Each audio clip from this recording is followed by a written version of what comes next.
Police டிபார்ட்மெண்ட்டுக்கு என்னுடைய மனமார்ந்த நன்றிகள்.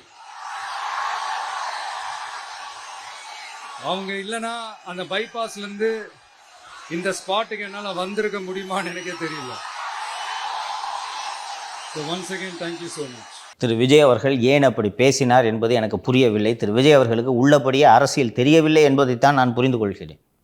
நேற்று அநேகமாக அந்த ஸ்டாம்பீடு நடக்க இருந்தது அல்லது நடந்து கொண்டு இருக்கிறது. ப்ராபப்ளி காவல்துறை சிறப்பாக ஏற்பாடு செய்து கொண்டிருக்கிறது என்று நன்றி சொல்கிறார். எதற்காக நன்றி சொல்ல வேண்டும்? கூட்டு உள்ள வந்து தான் சார் விட்டாங்க. அதுக்கப்புறம் ஆளவே காணோம் சார். இங்கே பேசிக்கிட்டு இருக்கீங்க, கூட்டம் எவ்வளோ பேர் இருக்கிறாங்கன்றது தெரியுது.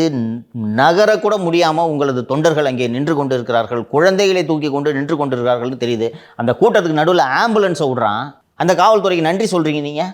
அப்போ உங்களுக்கு புரியல காவல்துறை என்ன செஞ்சுக்கிட்டு இருக்கு, என்னவெல்லாம் செய்யக்கூடியது இந்த காவல்துறை என்பது புரியாமல் தான் நீங்கள் அவர்களுக்கு நன்றி சொல்கிறீர்கள். டிஜிபி இந்த செய்தி குறிப்பிலும் நேற்றைய பத்திரிகையாளர் சந்திப்பிலும் இதைத்தான் குறிப்பிடுகிறார். விஜய் எங்களுக்கு நன்றி சொன்னார், பார்த்தீங்களா, நாங்கள் நல்லா ஏற்பாடு பண்ணியிருக்கோன்னு.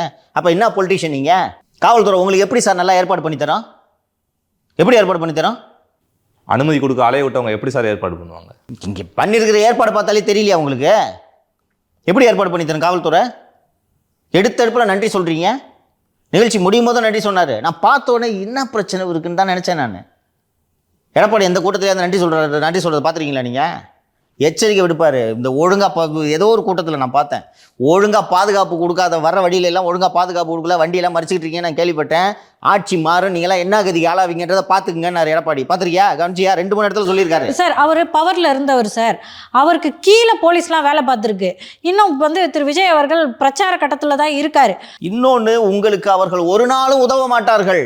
அங்கே கரூர் மாவட்டத்தில் இருக்கக்கூடிய காவல்துறையினர் செந்தில் பாலாஜியின் கீழ் வேலை செய்து கொண்டிருக்கிறார்கள். Until unless you come to power. அதுக்கு நீ ஆட்சிக்கு வரணும், வர்றதுக்கான ஏற்பாடுகளை செய்யணும்.